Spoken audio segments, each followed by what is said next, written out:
All right, let's talk about something every property owner dreads, but we all really need to understand: water damage. It's a huge threat for sure, but here's the good news: it's totally manageable, but only if you know what you're up against. Okay, picture this. You walk in your front door and you hear it. That dreaded sound of water running where it definitely shouldn't be. Maybe a pipe burst, maybe a storm flooded the basement. So after the initial panic, what's really going on inside the structure of your home? This right here, this is the number you have to remember: 48. You have just 48 hours before what was a water problem turns into a major mold problem. And trust me, that brings a whole new world of headaches and health risks. The clock is officially ticking. So, that leads us to the first big idea we need to tackle: the hidden threat. Look, the puddle you see on the carpet, that's not the real problem. The real danger is all the water you can't see. Yeah, what you can see, the wet carpet, maybe a water stain spreading on the ceiling, that's just the tip of the iceberg. What's really happening is invisible. That water is already creeping up inside the drywall, soaking the insulation, getting trapped under your floors, and that is the fuel for mold and rot. And believe it or not all water is the same. Professionals actually classify it into three categories. You've got Category 1, which is clean water. Think a burst supply line. Then there's Category 2, or gray water, which is a little dirty, maybe from an overflowing dishwasher. And then you have the bad stuff, Category 3, black water. This is seriously contaminated stuff, like from a sewer backup or a flood. And knowing which one you're dealing with, it's absolutely crucial, because it changes the entire game plan for the cleanup. Okay, so let's circle back to that 48-hour clock we talked about.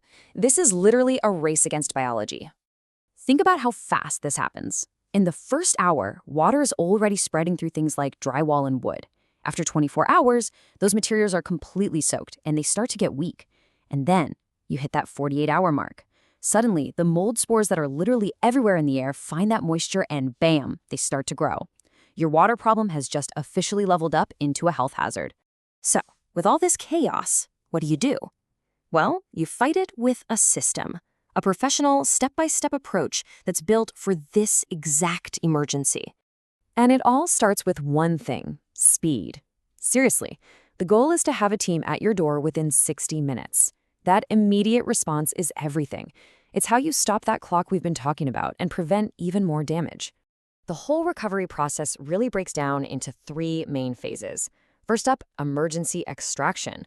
Get all that standing water out and get it out fast. Step 2 is the big one: structural drying. This is where all the special equipment comes in, and they monitor it every single day. And then finally, only after everything is proven to be dry, you move to reconstruction, putting it all back together. This is where we get into the real science of drying. And I have to tell you, it's way more than just grabbing a mop and aiming a fan at the wet spot. That's like trying to put out a forest fire with a water pistol. It just can't reach the real problem inside the walls. And this quote really nails the problem, especially in humid places. When the air outside is already full of moisture, your wet walls and floors have nowhere for their moisture to go. They literally can't dry on their own. They just stay wet. So you have to physically pull that water out of the building materials and out of the air at the same time. So you're probably wondering, how long does this take? Well, you should plan on having professional drying equipment running in your house for about 5 to 7 days, on average. Yeah, it's a marathon, not a sprint. And pulling that equipment out too soon? That's a surefire way to leave moisture trapped in the walls, which just guarantees you're going to have huge problems later on. And the tools they use for this are pretty incredible. We're talking thermal imaging cameras that can literally see water inside a wall. These massive, powerful dehumidifiers that can suck moisture out of the air even when it's super humid. And then they use these special moisture meters to get hard data to prove scientifically that everything is dry. There's no guesswork here, it's all about the data. Okay, so once everything is finally dry, you move into the last stage of the game, navigating the aftermath and actually getting your home back to normal. Now, you're going to hear two words thrown around a lot: mitigation and restoration. And it's really important to know the difference. Mitigation is that first emergency part, the drying. Its only job is to stop things from getting worse. Restoration is what comes next. That's the rebuilding, the new drywall, the painting, everything to make it look like it never happened. Two totally separate phases, but they work together.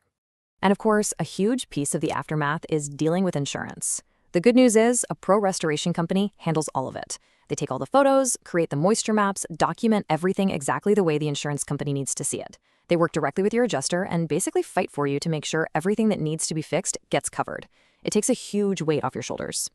And that really brings us to the final, most important point of all. After all this is over, your house might look dry. It might even feel dry. But is it actually safe? See, the real question isn't if your home is dry. The question is how it was dried. Was it done right with science and data to back it up? Or is there still some hidden moisture lurking in there, just waiting to cause a whole new problem down the road?